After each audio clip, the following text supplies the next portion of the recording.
그날 밤이었습니다. 남쪽 고을 관아 위로 보름달이 둥글게 떠올라 있었습니다.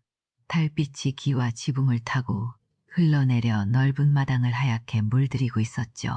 처마 끝에 매달린 풍경이 이따금 부딪혀 맑은 소리를 냈고 그 소리가 고요한 밤 공기 속으로 퍼져나갔습니다. 사방이 적막했습니다. 관아의 기와 지붕 너머로 멀리 산등성이가 검은 윤곽을 들이우고 관아 뒤편 대나무 숲에서는 바람이 잎을 스치는 소리만 가늘게 이어졌죠. 관아 정문 양쪽에 서 있어야 할 문지기 둘은 교대 시간이 다가오자 슬슬 기강이 풀리고 있었습니다.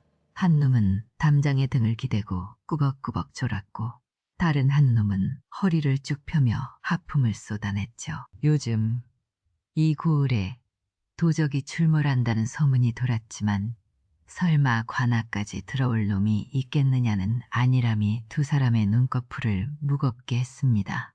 원래 조선의 관아 야경은 세 교대로 돌아가는 것이 법도였습니다. 인정 때 첫 교대가 서고 이경의 둘째, 사경의 셋째가 섰죠.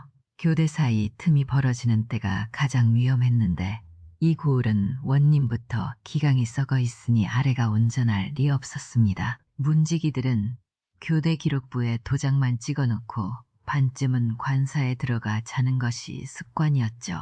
이 그림자는 그 습관까지 꿰고 있었습니다. 교방에서 밤마다 연회에 불려가며 관아 구석구석을 발로 밟아본 사람이 아니면 알 수 없는 그런 빈틈이었습니다. 바로 그 순간이었습니다. 담장 너머로 검은 그림자 하나가 넘어왔습니다. 담장 위에 손을 짚고 몸을 들어올리는 동작이 물 흐르듯 자연스러워서 마치 바람에 실려온 그림자처럼 보였죠. 발이 땅에 닿는 소리조차 없었습니다. 그림자는 문지기 쪽을 한번 힐끗 살핀 뒤 관아 안채 쪽으로 움직이기 시작했습니다. 관아 안채의 구조를 꿰뚫고 있는 듯 했습니다.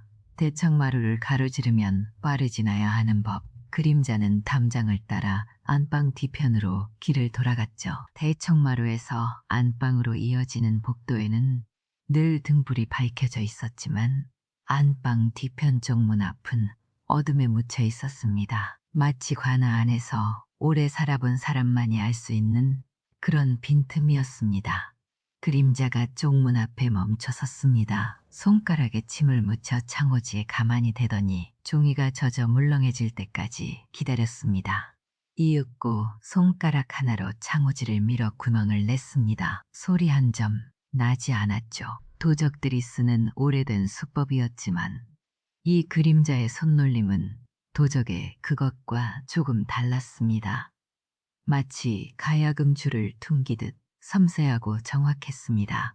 구멍 사이로 안방을 들여다보았습니다. 원님 박수령이 코를 드르렁거리며 잠들어 있었죠. 비단 이불을 배까지 끌어올린 채 고개를 옆으로 꺾고 입을 벌린 꼴이 흉측했습니다. 머리맡에는 오늘 저녁 연회에서 가져온 술상이 그대로 놓여 있었습니다. 반쯤 비워진 술병 옆에 안주, 그릇이 어지럽게 널려 있었고 기름기 도는 살찐 얼굴에 술기운이 붉게 번져 있었죠.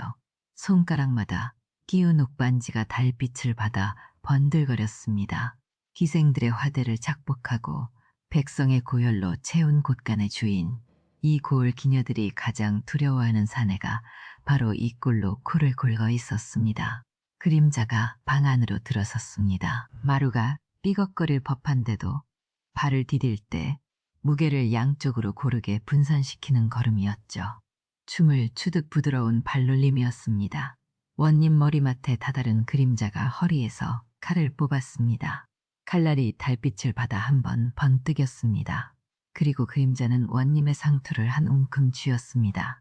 원님의 숨결이 한번 거칠어졌지만 깨어나지는 않았죠. 그림자는 미동도 하지 않고 원님의 숨소리가 다시 고르게 돌아올 때까지 기다렸습니다. 그 인내심은 교방에서 가야금을 배울 때 익힌 것이었죠.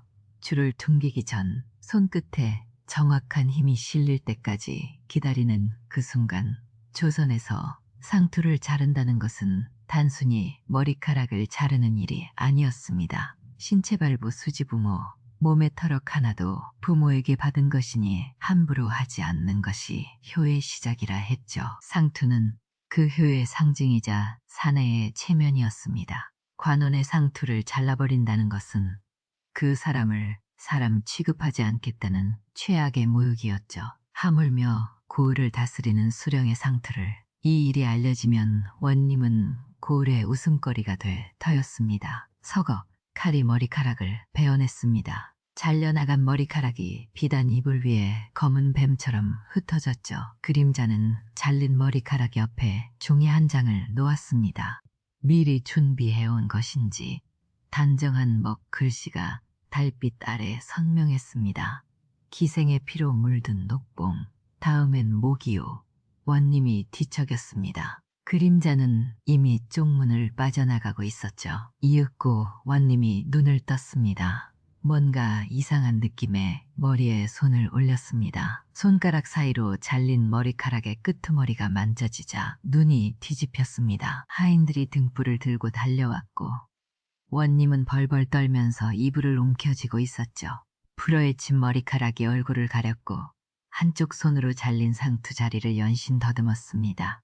비단 이불 위에 흩어진 머리카락과 종이 한 장, 하인이 종이를 들어 읽자 원님의 얼굴이 잿빛으로 변했습니다. 입술이 파르르 떨렸고 눈알이 좌우로 흔들렸습니다. 잘린 상투는 단순한 머리카락이 아니라 수령으로서의 권위가 잘려나간 것이었죠. 포도청에 알려. 당장 도적이 들었다.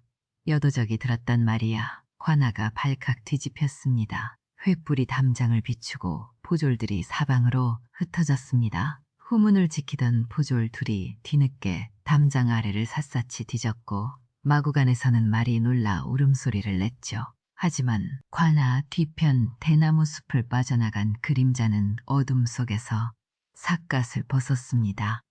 달빛 아래 드러난 얼굴은 사내가 아니었습니다. 이마에 땀 한 방울 맺히지 않은 날카로운 눈매에 왼쪽 눈 아래 작은 점이 박힌 젊은 여인이었죠. 여인은 잠시 관아 쪽을 돌아보았습니다. 입가에 차가운 미소가 스쳤지만 그 눈빛 깊은 곳에는 슬픔 같은 것이 어리고 있었습니다. 밤마다 탐관오리의 곡간을 털고 뇌물 장부를 빼앗으며 관아의 간담을 서늘하게 만드는 여인. 아무도 얼굴을 본 적이 없었지만 소문은 고을 전체에 퍼져 있었죠. 까치, 교방 출신의 관기, 기적의 이름이 올라 평생을 관아의 놀이개로 살아야 했던 여인. 춤을 추던 손으로 칼을 쥐고 노래를 부르던 입으로 경고장을 남기는 그 여인이 지금 이 고을의 밤을 뒤흔들고 있었습니다. 대체 이 여인에게 무슨 일이 있었던 걸까요? 기생이 도적이 되기까지 어떤 사연이 숨어 있는 걸까요? 이야기는 3년 전으로 거슬러 올라갑니다. 남쪽 고을의 한 교방, 그곳에서 모든 것이 시작되었습니다. 조선시대 기생이 도적이 됐다니 어떤 사연이 있었던 걸까요? 여러분은 까치의 선택이 복수였다고 생각하십니까? 댓글로 알려주시기 바랍니다. 구독과 좋아요도 부탁드립니다. 3년 전 남쪽 고을 교방이었습니다. 새벽녘 종소리가 울려 퍼졌습니다. 아직 해가 뜨기도 전이었죠. 어둠이 채 거치지 않은 마당 위로 서리가 내려앉아 있었고 처마 끝에서 떨어진 물방울이 돌바닥에 부딪혀 작은 소리를 냈습니다. 교방 안채애기와 지붕 너머로 겨우 한 줄기 빛이 하늘 끝에 걸려 있을 뿐 고을 전체가 아직 잠들어 있었습니다. 종소리가 채 3번을 울리기도 전에 방문들이 열리기 시작했습니다. 맨발의 버선도 신지 못한 기녀들이 하나둘 마당으로 나왔습니다. 눈을 비비는 아이도 있었고 기침을 참으며 고개를 숙인 아이도 있었죠. 그 가운데 한 소녀가 있었습니다. 연분홍 저고리에 남색 치마, 날카로운 눈매에 왼쪽 눈 아래 작은 점이 박힌 소녀, 까치였습니다. 맨발 교방 담장 너머로 새 한 마리가 날아가고 있었죠. 까치의 시선이 그 새를 따라갔습니다. 담장 위를 스치고 기와 지붕을 넘어 이윽고 하늘 저편으로 사라지는 새. 까치의 입술이 가늘게 떨렸습니다. 고개를 돌려 발밑을 내려다보았습니다. 교방 마당의 돌바닥, 그 차가운 돌 위에 맨발이 딱 붙어 있었죠. 조선에서 관기란 한 번 기적의 이름이 오르면 대를 물려 내려가는 신세였습니다. 어머니가 관기면 딸도 관기, 할머니가 관기였으면 어머니도 손녀도 관기. 기적이라는 명부의 이름 석자가 올라가는 순간 그 여인의 삶은 관아의 것이 되었습니다. 가무를 배우고 연회에서 춤을 추고 관원의 술잔을 채우는 것, 그것이 관기의 일생이었죠. 기적에서 빠지려면 속신이라는 것을 해야 했습니다. 몸값을 치르고 양민으로 돌아가는 것인데 그 돈이 보통은 수십 냥, 평생을 관아에 묶여 사는 기녀가 그 돈을 모을 수 있을 리 만무했습니다. 까치의 어머니도 관기였습니다. 까치가 기억하는 어머니는 늘 아팠습니다. 마른 기침이 끊이지 않았고 볼은 갈수록 움푹 패여갔죠. 그래도 연회가 있는 날이면 어머니는 일어나야 했습니다. 푼을 두껍게 바르고 떨리는 손으로 비녀를 꽂고 가야금 앞에 앉았습니다. 손가락에 힘이 빠져 줄을 제대로 퉁기지 못하면 행수기생에게 중아리를 맞았습니다. 까치는 그 모습을 문틈으로 보았죠. 어린 까치의 손톱이 문지방을 파고들었지만 끼어들 수 있는 자리가 아니었습니다. 기적에 묶인 몸이란 그런 것이었습니다. 아파도 쉬지 못하고 병들어도 약을 구하지 못하는, 관아가 허락하지 않으면 약재 한 첩도 구할 수 없었으니까요. 어머니가 죽은 건 까치가 11살 되던 해였습니다. 기침이 피가 섞여 나오기 시작한 지 석 달 만이었죠. 죽어가면서도 어머니는 까치의 손을 잡고 한 가지를 당부했습니다. 어머니가 수척한 손으로 까치의 손바닥 위에 무언가를 올려놓았습니다. 나비 모양의 비녀였죠. 나무에 오치를 한 소박한 비녀였지만 나비 날개의 결이 하나하나 섬세하게 새겨져 있었습니다. 이것만은 팔지 마라. 까치가 어머니의 손을 움켜쥐자 뼈마디가 손바닥 안에서 만져졌죠. 내 할머니가 양민이었을 때 쓰던 거란다. 우리도 한때는 자유로운 사람이었어. 그것이 어머니의 마지막 말이었습니다. 까치는 그날 이후 나비 비녀를 한 번도 꽂아본 적이 없었습니다. 저고리 안쪽 주머니에 넣어 늘 품고 다녔죠. 꽂아버리면 교방의 것이 될 것 같습니다. 어머니가 남긴 유일한 자유의 흔적을 이 담장 안에 가두고 싶지 않았습니다. 다시 교방 마당이었습니다. 자세 바로 세어 날카로운 목소리가 새벽 공기를 갈랐습니다. 행수기생 홍매였죠. 진홍색 저고리에 검은 치마를 입고 금비녀를 높이 꽂은 여인, 마른 몸에서 나오는 위압감이 마당 전체를 누르고 있었습니다. 한 손에는 기다란 담뱃대를 들고 있었는데 그것이 지휘봉이자 회초리였습니다. 홍매가 기녀들 사이를 천천히 걸어 다녔습니다. 눈이 가늘게 좁혀져 있었죠. 춤사위를 점검하는 눈빛이 아니라 흠을 찾는 눈빛이었습니다.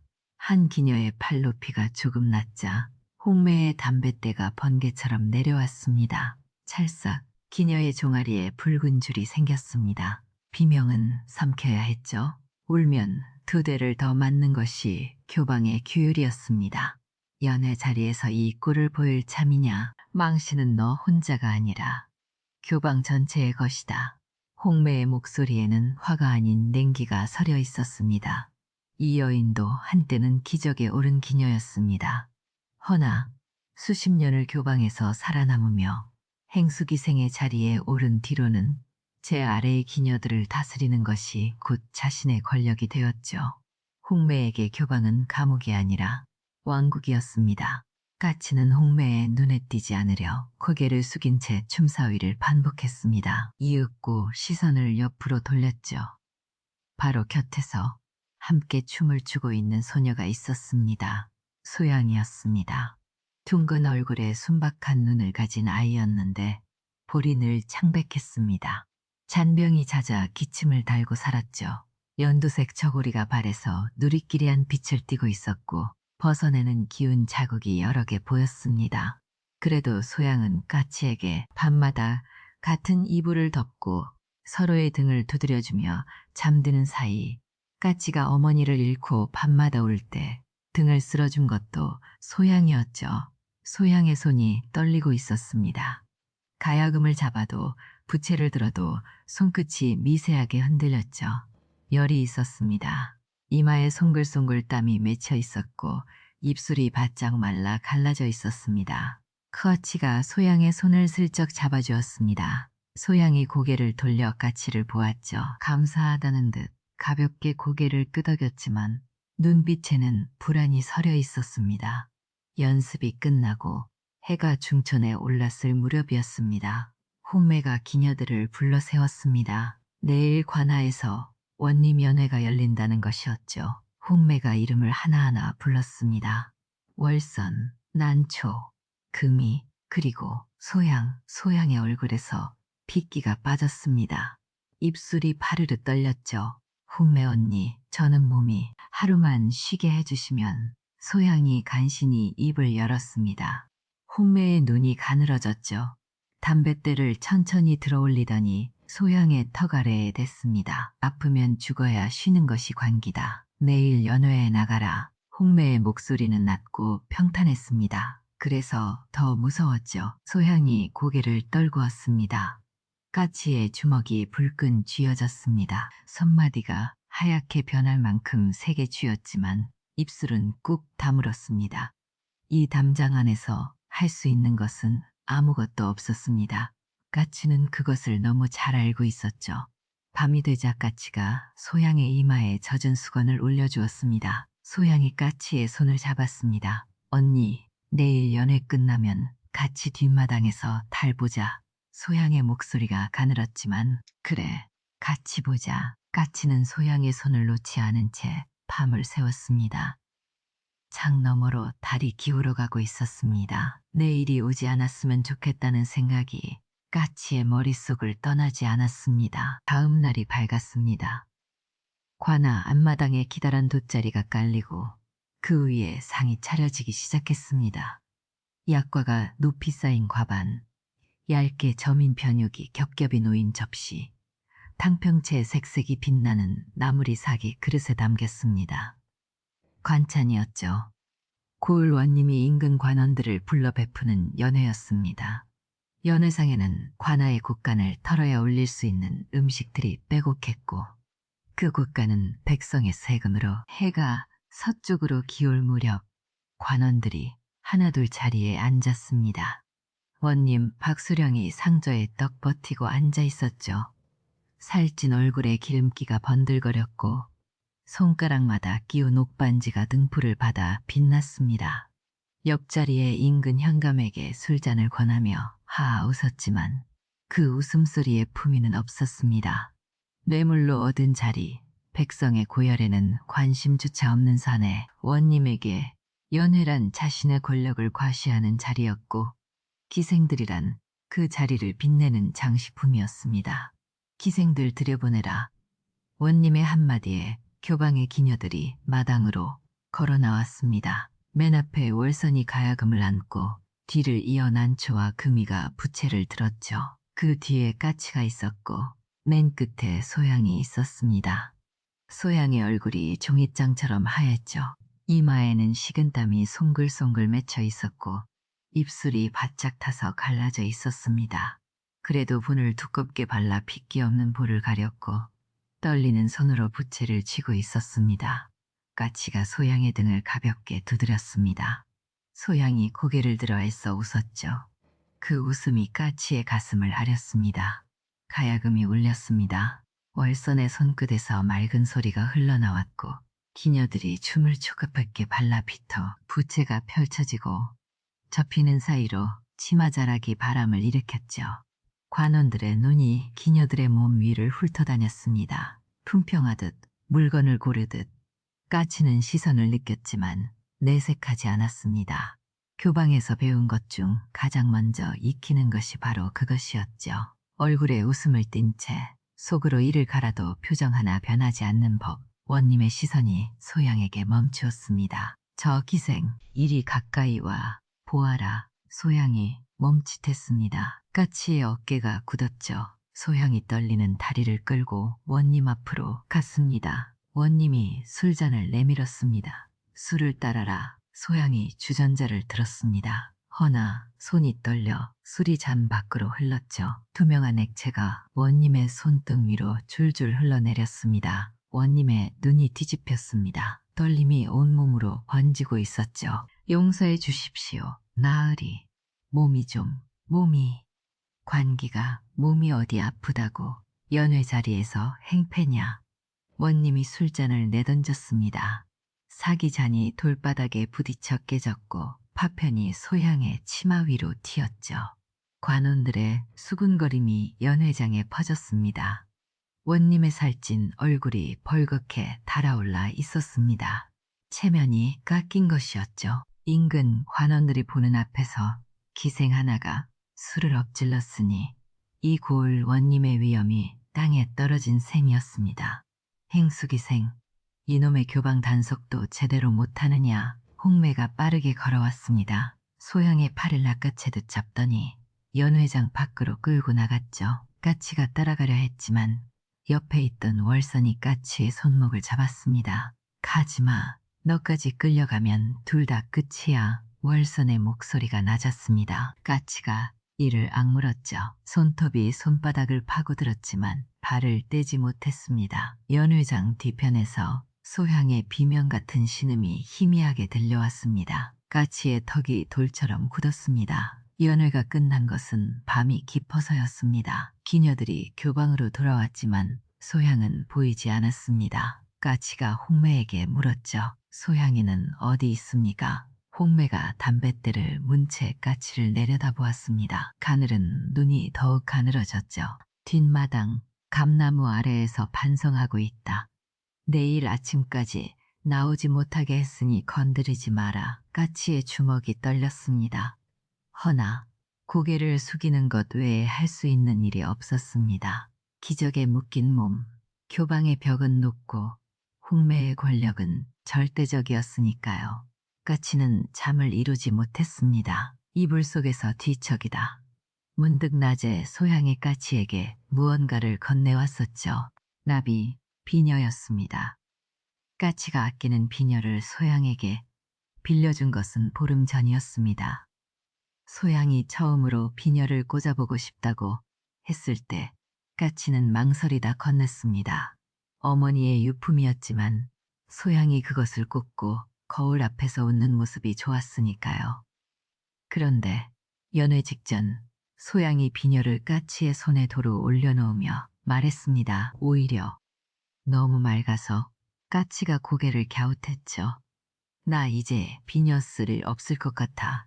까치는 그때 그 말의 무게를 알아채지 못했습니다. 연회 준비에 정신이 없었고 소양이 웃고 있었으니까요. 그저 아프니까 꽂기 귀찮은 거겠거니 그렇게만 생각했습니다. 이불 속에서 까치의 손이 나비 비녀를 더듬었습니다. 손가락 끝에 나비 날개의 결이 만져졌죠. 뭔가 잘못되었다는 직감이 뒤늦게 밀려왔습니다. 까치가 이불을 걷어차고 일어났습니다. 맨발로 마당을 가로질러 뒷마당으로 달려갔습니다. 밤바람이 차가웠지만 느끼지 못했죠. 감나무가 보였습니다. 달빛 아래 가지를 뻗고 서 있는 늙은 감나무. 그 아래에 무언가가 쓰러져 있었습니다. 소양이었습니다. 까치가 달려가 소양을 안아 올렸습니다. 소양의 몸이 차가웠죠. 열이 타오르듯 뜨거웠던 이마가 서늘했습니다. 소양의 눈이 반쯤 떠져 있었고 입가에 거품이 말라붙어 있었습니다. 소양아, 까치의 목소리가 갈라졌습니다. 소양아, 일어나. 대답이 없었습니다. 까치가 소양의 볼을 두 손으로 감쌌죠. 늘 창백하던 볼이 지금은 푸르스름한 빛을 띠고 있었습니다. 까치의 눈에서 뜨거운 것이 흘러내렸지만 소리는 나지 않았습니다. 소양의 손이 축 늘어져 있었습니다. 열린 손바닥 위에 무언가가 쥐어져 있었죠. 까치가 그 손을 펼쳤습니다. 감나무잎 한 장이었습니다. 마른 감나무잎. 아마도 소양은 마지막 순간에 무언가를 잡으려 했을 겁니다. 손에 닿은 것이 감나무 잎이었을 뿐이었죠. 까치가 소양을 하는 채 고개를 들었습니다. 감나무 가지 사이로 달이 보였습니다. 까치와 소양이 함께 보기로 했던 달이 차갑게 빛나고 있었죠. 얼마나 그렇게 앉아 있었을까요? 까치가 소양을 조심스럽게 눕혔습니다. 흐트러진 머리카락을 정리해주고 벌어진 저고리 깃을 여며주었죠. 마치 잠든 아이를 재우듯 천천히 조심스럽게 이윽고 까치가 일어섰습니다. 까치의 눈에서 눈물은 이미 말라 있었습니다. 대신 눈빛이 달라져 있었죠. 슬픔이 아니었습니다. 슬픔보다 뜨겁고 분노보다 차가운 무언가. 이를 악물자 턱 근육이 돌처럼 굳었고 손마디에서 우두둑 소리가 났습니다. 그날 밤이었습니다.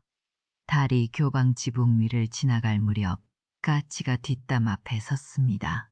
저고리 안에서 나비 비녀를 꺼내 한번 내려다보았습니다. 비녀의 나비 날개가 달빛을 받아 희미하게 빛났죠.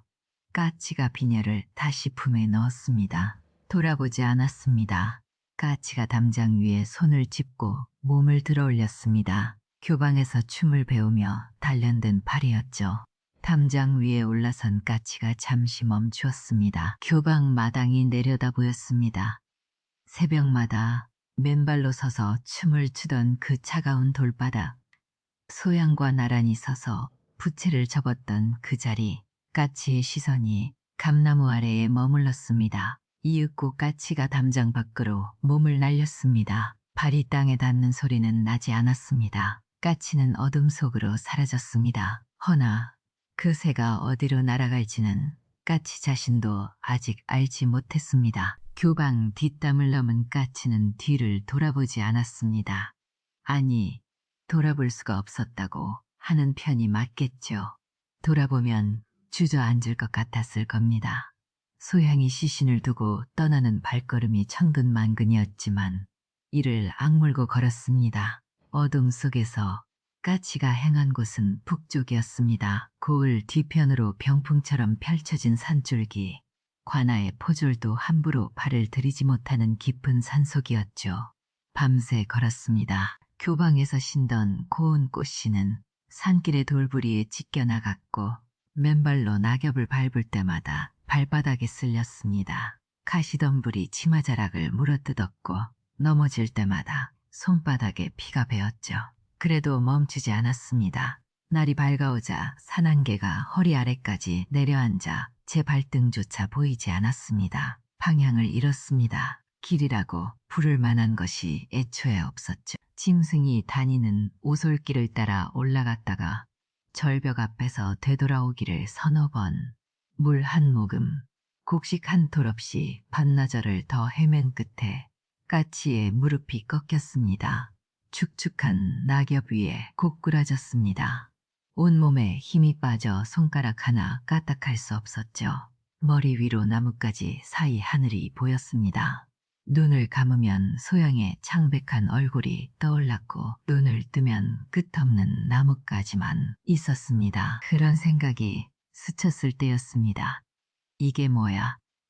붉은 목소리가 머리 위에서 떨어졌습니다. 까치가 흐릿한 눈을 들자 험상궂은 산에 셋이 내려다보고 있었죠. 때 묻은 두루마기의 허리에는 저마다 칼을 차고 있었습니다. 도적이었습니다. 까치를 일으켜 세운 것은 그중 가장 덩치가 큰 사내였는데 까치의 교방 옷차림을 보더니 눈살을 찌푸렸습니다. 기생이 왜 여기까지 올라왔어? 까치가 대답하지 않자 사내들은 까치를 어깨에 걸치다시피 끌고 산 위로 올랐습니다. 산채는 깊은 골짜기 안에 있었습니다. 바깥에서는 절대 보이지 않는 곳이었죠. 바위벽 사이로 비좁은 틈을 빠져나가면 그 너머에 평평한 터가 나타났습니다. 움막 대여섯 채가 흩어져 있었고 한가운데 불 꺼진 화덕이 놓여 있었습니다. 불은 꺼져 있어도 화덕 옆에 쌓인 나무는 전부 속이 마른 것들 뿐이었죠. 생나무를 태우면 연기가 피어올라 포졸의 눈에 띄는 법. 산적들은 마른 나무만을 골라 태워 연기를 최소로 줄였습니다. 산채 생활의 가장 기본적인 규율이었습니다. 까치가 끌려간 곳은 산채 가장 안쪽의 움막이었습니다. 그 앞에 한 사내가 환도를 무릎에 올리고 앉아 있었죠. 각진 턱에 왼쪽 뺨을 가로지르는 칼자국이 선명했고 떡 벌어진 어깨 위로 검은 두건이 이마를 가리고 있었습니다. 눈이 깊었습니다. 사나운 눈이 아니라 무언가를 오래 견뎌낸 사람의 눈이었죠. 두목 철산이었습니다. 교방 기생이 산에 올라올 이유가 뭐냐? 철산의 목소리는 낮고 굵었지만 성급하지 않았습니다. 까치는 쓰러질 듯한 몸을 겨우 세웠습니다. 주위에 둘러선 도적 10여 명이 웅성거렸죠.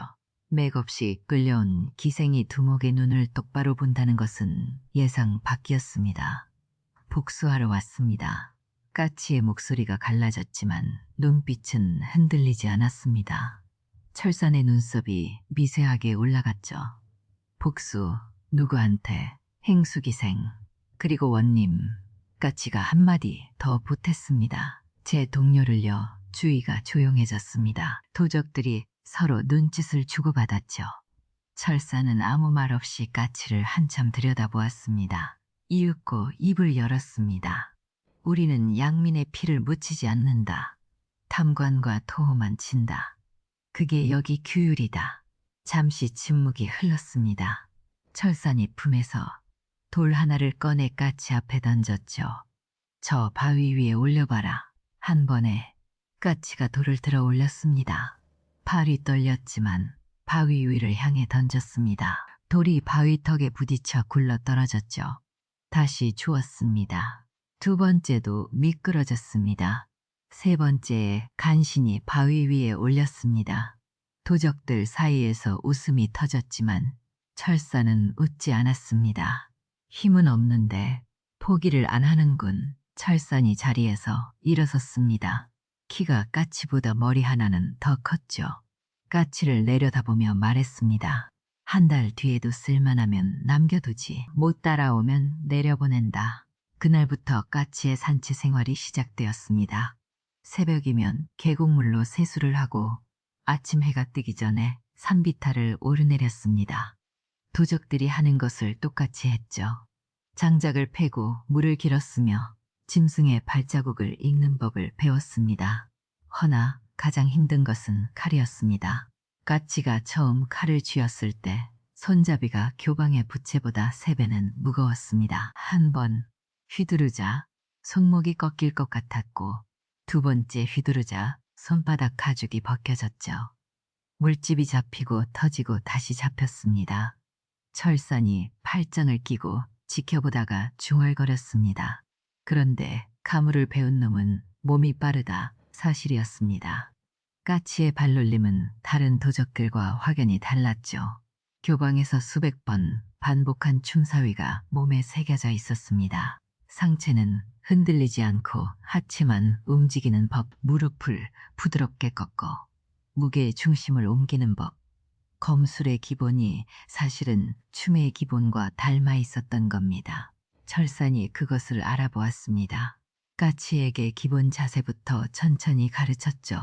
환도를 양손으로 잡고 앞으로 뻗는 자세, 머리 위로 올렸다가 비스듬히 내려치는 자세. 단순한 동작이었지만 하루에 100번, 200번을 반복하자 손가락이 칼자루에 달라붙어 떨어지지 않았습니다. 변방의 만호로 근무하던 시절 상관의 비리를 고발했다가 오히려 뒤집어쓰고 파직당한 사내였죠.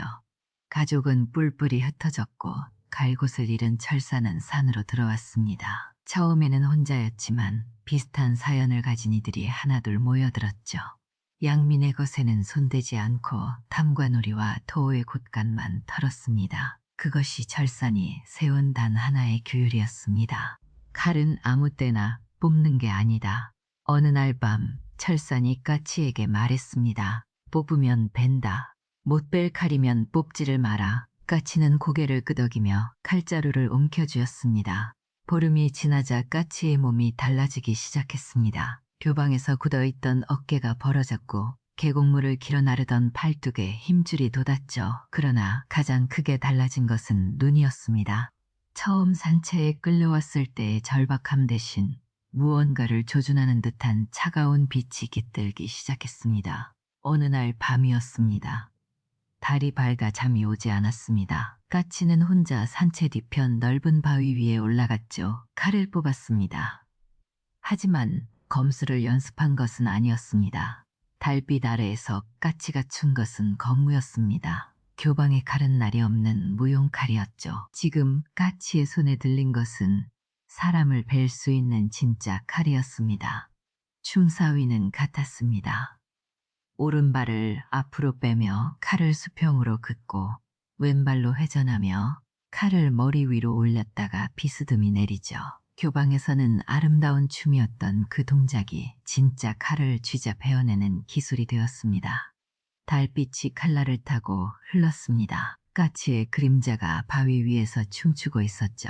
그 그림자는 기생의 자태와 검객의 날카로움이 겹쳐져 이 세상 것이 아닌 것처럼 보였습니다. 멀리서 철산이 팔짱을 낀 채 지켜보고 있었지만 까치는 알지 못했습니다. 한 달이 지났습니다. 까치의 손바닥에 물집 대신 굳은 살이 박혀 있었습니다. 칼자루를 쥐면 손이 칼의 일부가 된 것처럼 딱 맞았죠. 철산이 까치 앞에 섰습니다. 내려가도 되겠다. 짧은 한마디였습니다. 까치의 눈이 빛났습니다. 입술이 꽉 다물어졌고 턱이 굳어졌죠. 첫 번째 목표는 이미 정해져 있었습니다. 소양이 죽은 그 교방, 소양의 피값을 착복한 그 여자, 행수기생 홍매.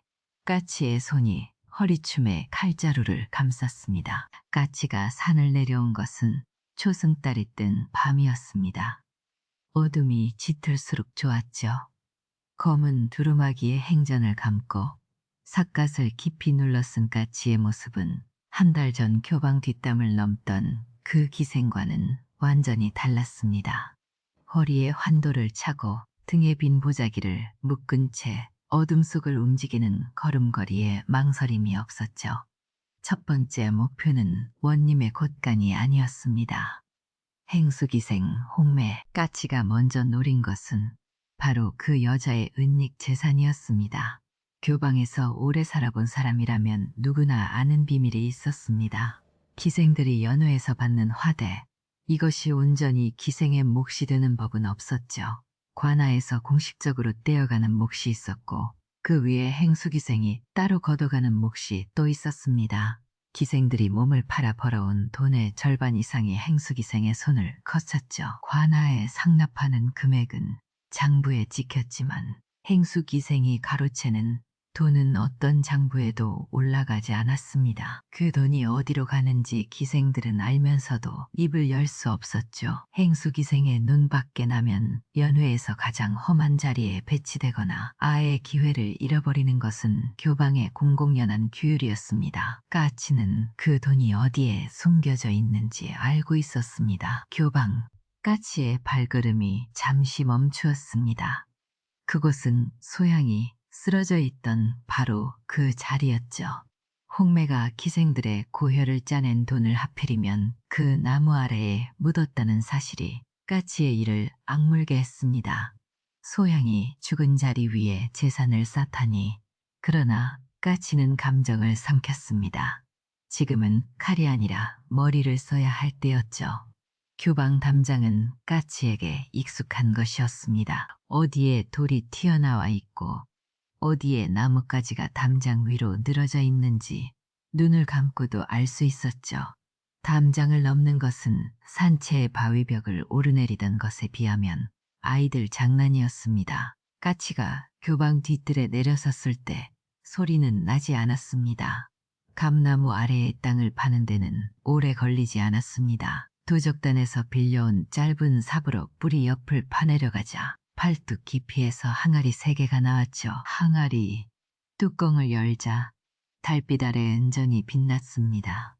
까치는 새 항아리를 모두 보자기에 쏟아 담았습니다. 무거웠지만 이 한 달간 물동이를 전하려던 어깨가 버텨주었죠. 이윽고 까치는 교방한 채로 발걸음을 옮겼습니다. 기생들이 잠든 방 앞에 은전을 한 움큼씩 나누어 놓았죠. 소양과 같은 방을 쓰던 어린 기생의 방 앞에는 가장 많이 놓았습니다. 소리를 죽여 움직이는 까치의 발놀림은 교방 시절 건물을 출 때와 다르지 않았습니다. 발끝으로 마루를 딛고 무릎을 부드럽게 굽혀 무게를 분산시키는 그 동작, 교방이 까치에게 가르친 것은 춤만이 아니었던 겁니다. 마지막 방 앞에 은전을 놓고 일어서려는데 까치의 손이 잠시 멈추었습니다. 소향의 빈자리에 접힌 이불이 그대로 놓여 있었죠. 아무도 치우지 않았습니다. 아니, 아무도 치울 수 없었을 겁니다. 까치의 손가락이 가늘게 떨렸지만 이내에 주먹을 쥐고 몸을 돌렸습니다. 교방을 빠져나온 까치는 곧장 관아로 향했습니다. 이번이 진짜였죠. 원님 박수령의 국가는 관아 동쪽 끝에 있었습니다. 높은 돌담에 두꺼운 나무문, 자물쇠 2개가 채워져 있었죠. 문 앞에 포졸 하나가 보초를 서고 있었습니다. 보초가 담장 모퉁이를 돌아 반대편으로 걸어가는데 걸리는 시간은 대략 200걸음, 돌아오는데 또 200걸음. 그 사이에 자물쇠를 따고 안으로 들어가야 했습니다. 까치가 담장에서 뛰어내렸습니다. 기와 지붕 위에 내려서는 순간 교방에서 배운 춤사위가 다시 한번 제 몫을 했죠. 건모에서 궁중회전 후 착지할 때 발끝부터 다 무릎으로 충격을 흡수하는 그 동작, 기와가 한 장도 깨지지 않았습니다. 지붕 위를 이동하는 것 역시 마찬가지였죠. 건무의 발놀림으로 기와 사이를 밟아 소리를 죽이며 곧간 지붕까지 도달했습니다. 곧간 앞에 도착한 까치는 자물쇠를 살폈습니다. 교방에서 부채춤을 출 때 부채를 펼치고 접는 손목의 회전, 그 동작을 응용해 자물쇠의 쇠고리를 비틀었죠. 허리춤에서 꺼낸 가는 쇠막대기 2개를 쇠고리 안에 넣고 돌리자 탁 하는 소리와 2번째 자물쇠도 같은 방식이었죠. 교방이 나를 가두었지만 교방이 나를 만들기도 했다. 까치의 입가에 쓴웃음이 스쳤습니다. 곳간 안은 예상보다 넓었습니다. 쌀가마가 한쪽 벽을 따라 허리 높이까지 쌓여 있었고 반대편에는 비단 보따리와 청화백자, 그릇이 줄지어 놓여 있었죠. 한쪽 구석에는 인삼 상자와 녹용 보따리까지 쌓여 있었습니다. 백성에게 거둬들인 곡물과 뇌물이 뒤섞인 곳간이었죠. 이 고을 백성들이 흉년에 죽을 쑤어 먹을 때 원님은 이 곳간을 채우고 있었던 겁니다. 그러나 까치가 찾는 것은 쌀도 비단도 아니었습니다. 안쪽 벽에 낮은 괴짝이 놓여 있었죠. 괴짝 위에 먼지가 소복했습니다. 자주 열어보지 않는다는 뜻이었습니다. 들킬 일이 없다고 안심하고 있었던 거죠. 괴짝을 열자 장부 묶음이 나왔습니다. 원님이 기록해둔 뇌물수수 장부, 기생들의 상납금 내역, 관아 재정의 이면이 빼곡히 적혀 있었습니다. 이것이 까치가 진짜 원한 것이었죠. 돈은 쓰면 사라지지만 장부는 죄의 증거였습니다. 까치가 장부를 보자기에 넣으려다 손이 멈추었습니다. 장부 사이에 끼워진 종이 한 장의 눈에 들어왔기 때문이죠. 속신 기록이었습니다. 기적에 올라있는 기생에 속신 비용을 내고 기적에서 빠지는 것, 그 공식 기록이었습니다. 까치의 눈이 장부 위를 훑었습니다. 속신 비용을 낸 기생의 이름이 3명이나 적혀 있었죠. 은 50냥, 납부 완료. 그 옆에 관인까지 찍혀 있었습니다. 그런데 이상한 점이 있었습니다. 납부 완료라고 적혀 있으면서 기적 말소란이 비어 있었죠. 돈을 받고도 풀어주지 않은 겁니다. 3명 모두 마찬가지였습니다. 관아가 속신값을 먹고도 기생들을 기적에 묶어둔 것이었죠. 까치의 손가락이 종이 위에서 떨리기 시작했습니다. 눈동자가 장부 위의 글자를 하나하나 따라갔습니다. 3명의 이름, 3명의 은, 50냥, 3명의 비어있는 기적 말소란. 이미 값을 치른 기생이 3명이나 있었던 겁니다. 까치의 턱이 굳어졌습니다. 장부를 보자기에 쑤셔넣고 쌀가마 위에 올라곧던 지붕의 틈새로 빠져나갔죠.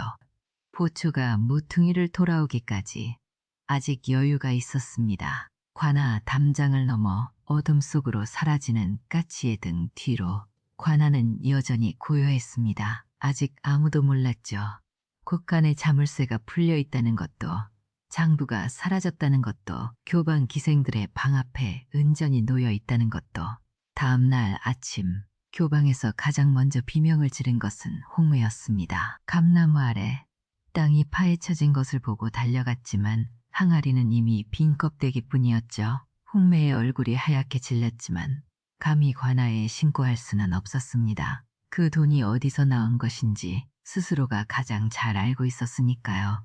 반면 기생들의 방 앞에 놓인 은전을 본 어린 기녀들은 서로를 바라보며 눈을 껌벅였습니다. 누가 이런 일을 한 것인지 아무도 말하지 않았지만 한편 산채로 돌아온 까치는 달빛 아래에서 장부를 펼쳤습니다.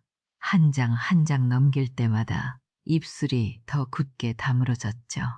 장부에 적힌 것은 단순한 숫자가 아니었습니다. 기생들의 피와 눈물로 쓰인 기록이었습니다. 까치의 눈이 어둠 속에서 빛났습니다. 아직 끝나지 않았습니다. 아니, 이제 시작이었죠. 장부를 펼쳐놓은 까치의 손끝이 먹줄 위를 더듬어갔습니다. 산채 움막한 기름 먹인 종이에 빼곡히 적힌 글씨들이 촛불 아래 흔들리고 있었죠. 철선이 뒤에서 팔짱을 끼고 서 있었고 도적몇이 고개를 빼고 장부를 들여다보았습니다. 하지만 까치의 눈은 오직 한 곳에 꽂혀 있었습니다. 장부 맨 뒤쪽 따로 접어놓은 종이 묶음이었습니다. 속신대장이었습니다. 관기가 기적에서 빠지려면 속신이라는 절차를 밟아야 했습니다.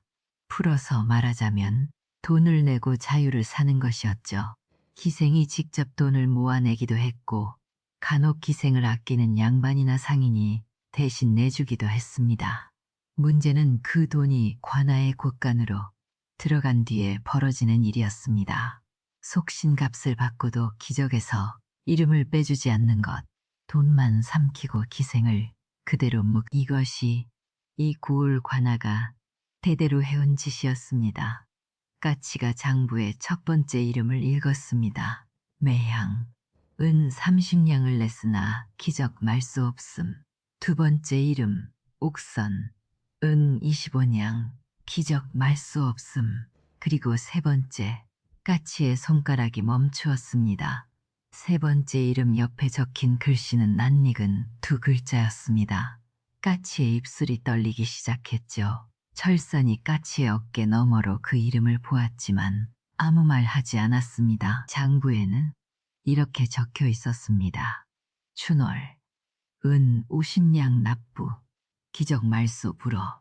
춘월, 까치의 어머니 이름이었습니다. 은 50냥이라면 쌀 100가마에 맞먹는 돈이었습니다. 관기 한 사람의 속신 값치고는 터무니없이 큰 액수였죠. 대체 누가 이 돈을 냈을까? 까치는 장부를 뒤적이며 납부자 기록을 찾았습니다. 그러나 납부자란에는 이름 대신 외인이라는 두 글자만 적혀 있었습니다. 누군가가, 이름조차 밝히지 않은 누군가가 까치의 어머니를 빼내려고 은 50냥이나 되는 거금을 관아에 바쳤던 겁니다. 하지만 당시 원님의 전임자는 돈만 챙기고 기적에서 이름을 빼주지 않았습니다.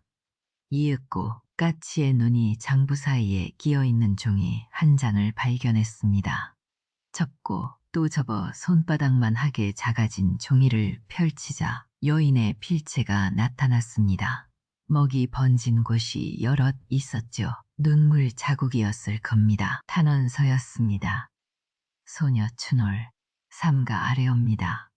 첩의 몸은 이미 병이 깊어 오래지 않아 이승을 하직할 것이옵니다.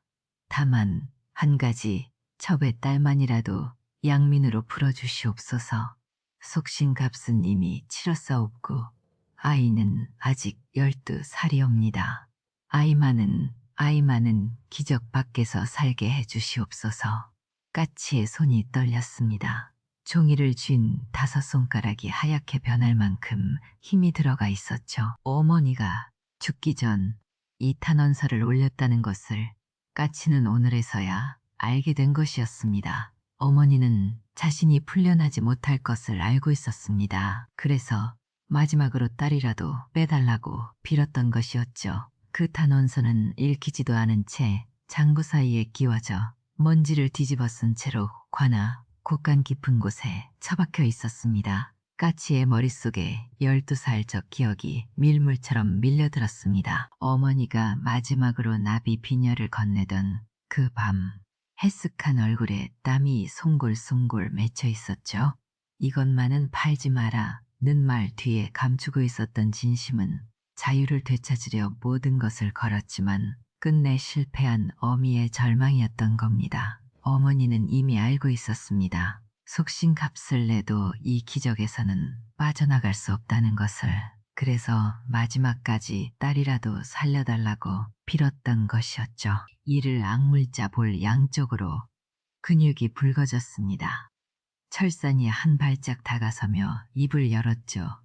까치, 어찌할 셈이냐. 까치가 고개를 들었습니다. 촛불이 비추는 얼굴 위로 눈물 한 줄기가 흘러내렸지만 그 눈빛은 촛불보다 뜨거웠습니다. 두목, 그 원님 침소에 들겠습니다. 철산의 눈썹이 실룩거렸습니다. 원님의 침소를 습격한다는 것은 곳간을 터는 것과는 차원이 다른 일이었죠. 곳간은 빈집이었지만 침소에는 사람이 있었습니다. 들키면 도적질이 아니라 영모로 몰릴 수도 있었습니다. 하지만 철사는 까치의 눈을 들여다보고 나서 고개를 한번 끄덕였습니다. 목숨은 걸지 마라. 죽으면 아무것도 못한다. 그날 밤이었습니다. 보름달이 뜬 밤, 까치가 관아 담장을 넘었습니다. 이야기의 처음, 그 장면이었죠. 원님 박수령의 침소에 소리 없이 들어가 상투를 쥐고 칼을 댄 것, 기생에 피로 물든 녹봉, 다음엔 목이요. 그 경고장을 남긴 것, 이제 시청자 여러분도 아시게 되었을 겁니다. 까치가 왜 그토록 위험한 일을 벌였는지, 어머니의 자유를 빼앗긴 분노, 동료 기생들의 빼앗긴 삶에 대한 울분, 그것이 칼끝에 실려 있었던 겁니다. 그런데 까치가 모르는 것이 하나 있었습니다. 한편 한양에서 내려온 사내가 고을 관아에 도착한 것은 그로부터 사흘 전이었습니다. 포도대장 이경호, 전립을 깊이 눌러쓴 장신의 사내가 관아 앞마당에 섰을 때 포졸들의 등줄기가 곧게 펴졌습니다. 이경호는 한양 포도청에서도 이름이 난 원칙주의자였습니다. 뇌물을 주면 손목을 비틀었고 사정을 봐달라는 청탁이 들어오면 그 청탁한 놈까지 잡아들였죠. 이경호가 이 고을에 내려온 이유는 하나였습니다. 밤마다 관아를 습격하는 여도적, 그 도적을 잡으라는 조정의 명이 떨어진 것이었죠. 이경호는 고을에 도착하자마자 지난 석 달간의 도적 피해 기록을 펼쳤습니다. 기록을 읽어 내려가던 이경호의 눈이 가늘어졌습니다. 도적이 터는 대상이 수상했습니다. 양민의 곡식이나 상인의 재산이 아니었죠. 원님의 곡간, 행수기생의 은닉 재산, 관아, 아전의 뇌물상자, 하나같이 부패한 관원의 것이었습니다. 게다가 인명피해가 단 한 건도 없었습니다. 자물쇠를 따고 곡간을 비웠지만 문지기에게 상처 하나 남기지 않았습니다. 이경호가 기록을 덮으며 부하에게 말했습니다. 이 도적, 재주가 보통이 아니구나. 부하가 고개를 숙이며 대답했죠. 교방 출신이라는 소문이 돌고 있습니다. 대장, 이경호의 눈이 번뜩였습니다. 교방 출신이라면 관아 안채의 구조를 꿰뚫고 있을 터였습니다. 어디에 등불이 밝혀지고 어디가 어둠에 문지기의 교대 시간이 언제인지, 연회가 열리는 날 원님이 술에 취해 깊이 잠든다는 것까지, 이 모든 것을 아는 사람은 관아 안에서 오래 살아본 사람뿐이었죠. 이경호가 자리에서 일어섰습니다. 전립 아래로 보이는 날카로운 눈이 관아 뒤편 대나무 숲을 바라보았습니다. 잡되, 다치게 하지 마라. 부하가 고개를 갸웃했죠. 도적을 잡으면서 다치게 하지 말라는 명은 처음이었습니다. 하지만 이경호는 이미 등을 돌리고 걸어가고 있었습니다. 포도대장의 머릿속에는 이미 그물이 짜이고 있었습니다. 까치는 그 그물을 모르고 있었습니다. 원님의 상투를 자르고 돌아온 그 밤, 산채에서 어머니의 탄원서를 가슴에 품은 채 잠이 들었습니다. 까치의 볼 위로 마른 눈물 자국이 달빛에 번들거렸죠. 잠결에 손이 가슴팍으로 갔습니다. 아마도 그 밤 까치는 꿈속에서 어머니를 만났을 겁니다. 12살 까치에게 나비 비녀를 건네던 그 수척한 얼굴의 여인을. 하지만 포도대장 이경호의 그물은 이미 고을 전체를 둘러싸고 있었습니다. 까치가 다음에 나타날 곳을 이경호는 이미 짐작하고 있었죠. 교방 출신의 여도적이 원님의 짐속까지 들어갔다면 다음 행선지는 하나밖에 없었습니다. 이경호의 예측은 정확했습니다. 까치가 교방 뒷담 너머로 쪽지를 넣은 것은 체포되기 이틀 전이었습니다. 속신 값을 치르고도 풀려나지 못한 기생이 셋이다. 장부가 증거다. 그 소식은 반나절 만에 이경호의 귀에 들어갔습니다. 이경호가 부하를 불렀습니다. 교방 뒤뜰 감나무 아래의 포조를 매복시켜라. 왜 하필 감나무입니까? 이경호가 입꼬리를 미세하게 올렸습니다. 그것은 웃음이 아니라 확신의 표정이었습니다. 이 도적은 탐욕으로 움직이는 놈이 아니다. 사연으로 움직이는 놈이지. 교방에서 죽은 기생이 있다고 들었다. 감나무 아래에서. 그곳은 이 도적에게 돌아올 수밖에 없는 곳이야. 이경호의 말대로였습니다. 장부 사본을 기녀들에게 직접 건네려 했던 것이었죠. 같이 혼자 도적질을 해서는 바뀌는 것이 없었습니다. 기생들이 직접 목소리를 내야 했습니다. 까치가 교방 뒷담을 넘어 감나무 아래에 발을 디딘 순간이었습니다. 횃불이 사방에서 일제히 타올랐습니다. 어둠이 단번에 거쳐졌고 까치의 눈이 일순 좁아졌습니다. 감나무를 둘러싼 포졸이 15이었습니다. 포승줄을 쥐인 손마다 힘이 잔뜩 들어가 있었죠. 하지만 까치가 먼저 본 것은 포졸이 아니었습니다. 감나무 뒤편 전립을 쓴 장신의 사내가 팔짱을 끼고 서 있었습니다.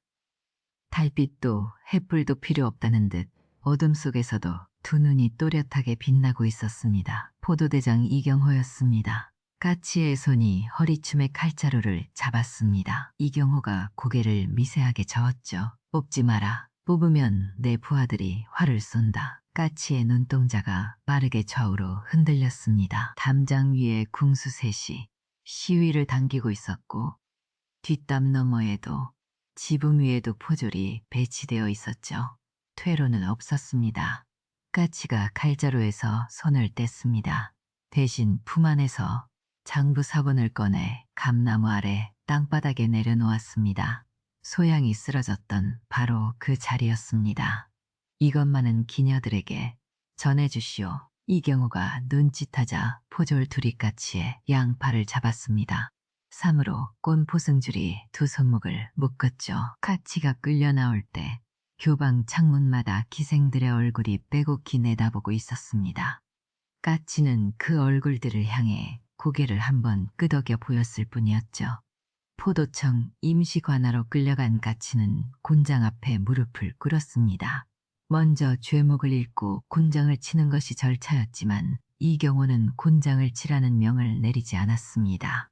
까치 앞에 걸터앉아 한참을 말없이 들여다보았죠. 내 이름이 까치냐? 그렇소. 교방관기 출신이지. 그것도 맞소. 이경호의 눈이 가늘어졌습니다. 까치의 목소리에는 죄인의 비굴함이 없었습니다. 등이 꿋꿋했고 무릎을 꿇고 있으면서도 시선은 이경호와 같은 높이를 향하고 있었죠. 관아 곶간을 4차례 털고 원님의 침소에까지 침입하여 상투를 잘랐다. 사실이냐? 사실이오. 왜 했느냐? 까치가 처음으로 시선을 내렸습니다. 포승줄에 묶인 두 손이 떨리고 있었죠. 내 어머니가 은 50냥을 냈소. 속신값을 치르고도 기적에서 빠지지 못했소. 돈만 먹고 풀어주지 않은 것이오. 어머니만이 아니오. 셋이나 그런 기생이 있어. 관아가 한 짓이오.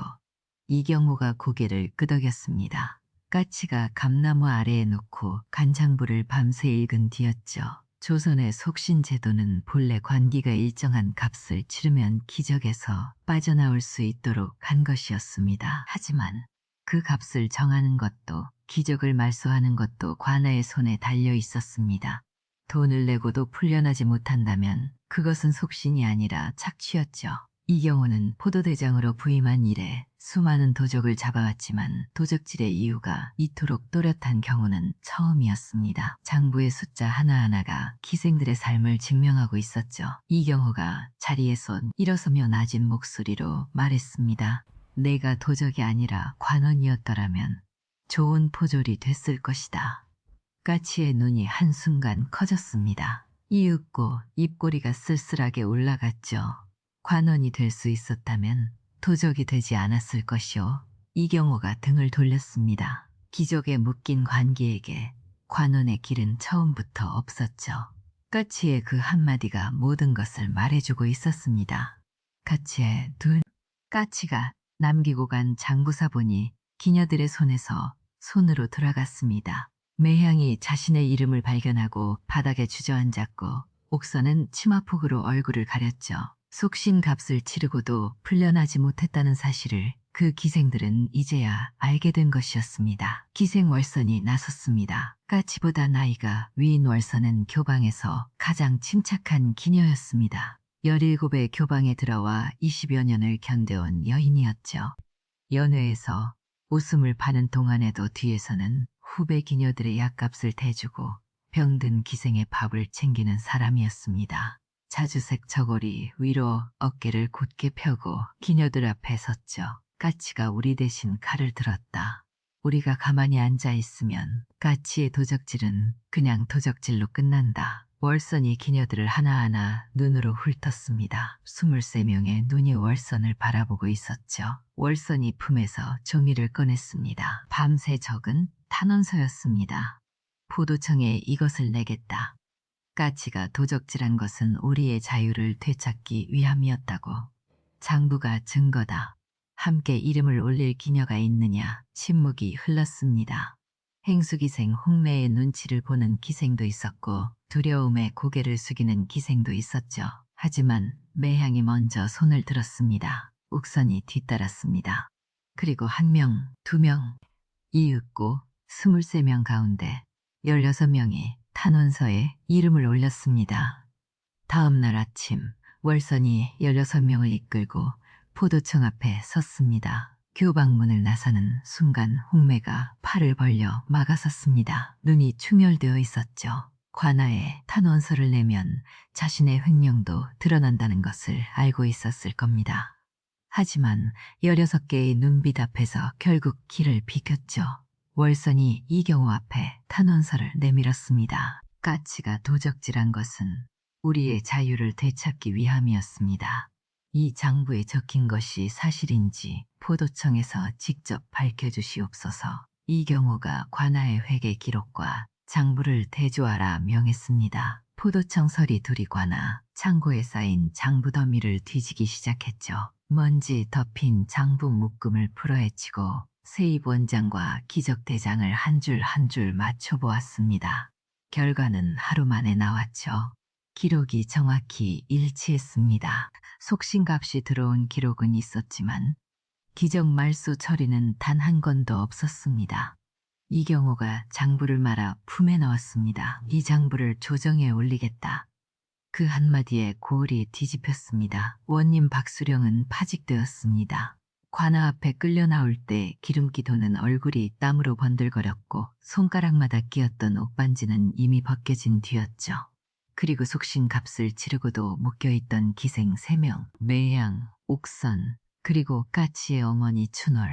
춘월은 이미 세상을 떠났지만 나머지 둘의 기적이 말소되었습니다. 매양이 자신의 이름이 기적에서 지워졌다는 소식을 듣고 마당에 엎드려 울었습니다. 옥선은 두 손으로 얼굴을 감싼 채 소리 없이 어깨를 떨었죠. 비로소 양민이 된 것이었습니다. 하지만 까치에 대한 판결은 아직 남아 있었습니다. 아무리 사연이 있다 한들 관아의 곳간을 털고 원님의 침소에 침입한 죄는 지워지지 않았죠. 까치의 운명은 이제 조정의 손에 달려 있었습니다. 까치의 처분을 놓고 조정이 술렁였습니다. 도적질은 도적질이었습니다. 남의 곳간에 손을 대고 관원의 상투를 잘랐으며 포조를 상대로 칼을 휘둘렀으니 그 죄가 가볍다 할 수 없었죠. 조선의 형률에 따르면 절도에 관한 능멸까지 겹치면 장형 100대의 유배 3천리가 기본이었습니다. 장형 100대라 함은 곤장으로 엉덩이를 100번 내리치는 것인데 20대만 맞아도 살이 찢어지고 뼈가 드러나는 형벌이었죠. 100대를 다 맞고 살아남는 사람은 드물었습니다. 살아남더라도 평생 다리를 절어야 했습니다. 허나 이 사건은 단순한 도적질이 아니었습니다. 포도대장 이경우가 조정에 올린 보고서에는 까치의 죄상뿐 아니라 원님 박수령의 비리가 낱낱이 적혀 있었습니다. 기생들에게서 화대를 작복한 내역, 속신 비용을 받아먹고 기적에서 풀어주지 않은 3건의 기록, 이경우는 붓끝 하나 흐트러짐 없이 장부에서 나온 숫자를 하나하나 대조하여 보고서를 작성했죠. 포도대장으로서 도적을 잡는 것이 본분이었지만 도적보다 더 큰 도적이 관아에 앉아 있었다는 사실을 그는 외면하지 않았습니다. 원님 박수령은 즉각 파직되었습니다. 관복을 벗기고 관아에서 끌어낸 날 박수령은 살찐 볼을 부르르 떨면서도 끝내 자신의 잘못을 입에 올리지 못했습니다. 손가락마다 끼고 있던 옷반지가 하나씩 빠져나갈 때 그 기름기 도는 눈에 처음으로 두려움이 어렸습니다. 기생의 피와 백성의 고혈로 불린 재산은 관아로 환수되었습니다. 이어서 속신값을 치르고도 풀려나지 못한 기생 3명의 기적이 말소되었습니다. 이름이 지워지는 순간 교방 안에서 울음소리가 터져나왔습니다. 10년을 기다린 이도 있었습니다. 기적에서 이름 석자가 먹으로 그어지는 그 짧은 순간에 한 생애의 억울함이 비로소 풀린 것이었습니다. 그리고 까치의 차례가 돌아왔습니다. 형조 앞마당이었습니다. 넓은 마당 한가운데 까치가 무릎을 꿇고 앉아 있었습니다. 포승줄이 어깨와 팔을 칭칭 감고 있었지만 까치의 등은 곧았죠. 고개를 숙이지 않았습니다. 형방관원이 죄상을 읽어내려갈 때도 까치는 정면을 바라보고 있었습니다. 그때 마당 밖에서 소란이 일었습니다. 교방 기생들이었습니다. 월선이 맨 앞에 서서 탄원서를 2손으로 높이 치켜들고 있었죠. 그 뒤로 교방기녀 12명이 한 줄로 서 있었습니다. 모두 치마저고리 차림에 비녀 하나 꽂지 않은 관기로서의 장식을 모두 벗어던진 모습이었습니다. 월선이 마당 안으로 걸어 들어와 무릎을 꿇었습니다. 이 여인이 도적질을 한 것은 사실이옵니다. 허우나 이 여인이 훔친 것은 애초에 저희의 것이었사옵니다. 월선의 목소리가 마당 전체에 울려 퍼졌습니다. 기녀들이 일제히 머리를 조아렸습니다. 탄원서에는 교방 기녀 23명의 이름이 빼곡하게 적혀 있었습니다. 그를 아는 기녀가 쓰고 그를 모르는 기녀는 손도장을 찍었습니다. 이경호의 보고서도 무게를 더했습니다.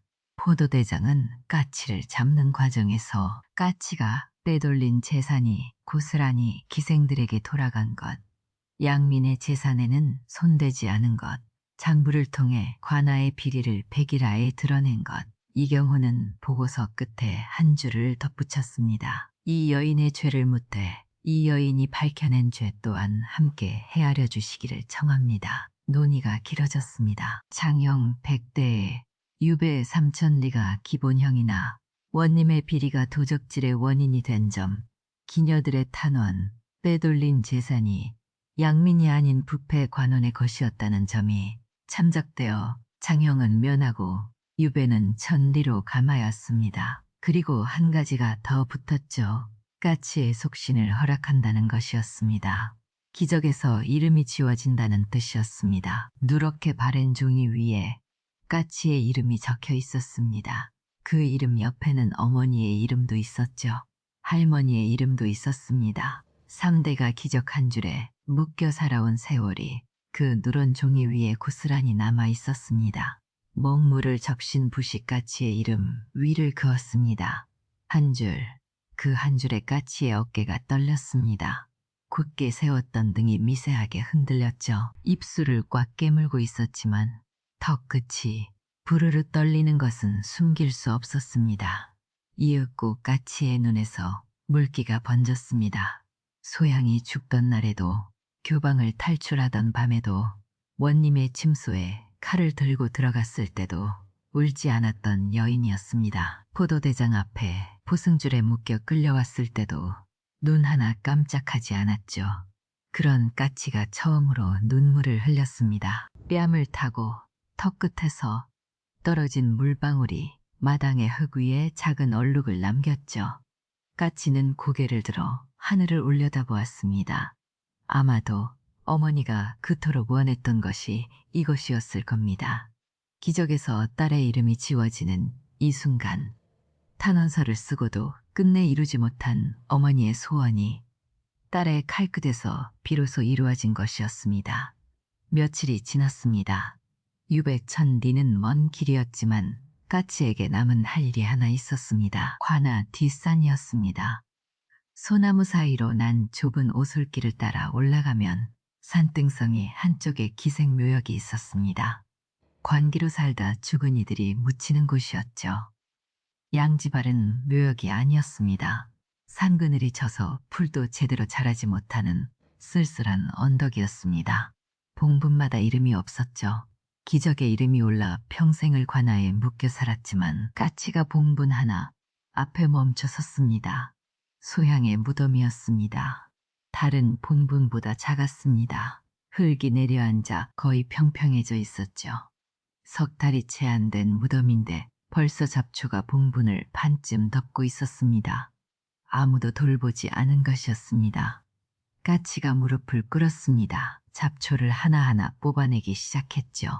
뿌리가 깊이 박힌 것은 두 손으로 잡아당겼고 손바닥에 풀물이 묻어도 멈추지 않았습니다. 검술을 익히며 굳은 살이 박힌 손이 이번에는 무덤의 풀을 뜯고 있었습니다. 잡초를 모두 뽑아내자 작은 봉분이 드러났습니다. 까치는 품에서 무언가를 꺼냈습니다. 나비 비녀였습니다. 어머니가 건넨 것이었습니다. 양민이었던 할머니가 쓰던 것이었죠. 소양에게 빌려주었다가 소양이 죽기 전에 돌려받은 그 비녀. 언니, 이거 돌려줄게. 나 이제 비녀 쓸 일 없을 것 같아. 소양의 그 마지막 말이 아직도 귀에 남아 있었습니다. 까치가 비녀를 봉분 앞에 가만히 놓았습니다. 소양아, 목소리가 낮았습니다. 나 이제 자유란다. 그것이 전부였습니다. 길게 말하지 않았습니다. 까치는 소양이 알아들을 거라 믿었죠. 교방에서 같은 방을 쓰며 이불 하나를 덮고 자던 사이였습니다. 바람이 불었습니다. 산등성이를 타고 넘어온 바람이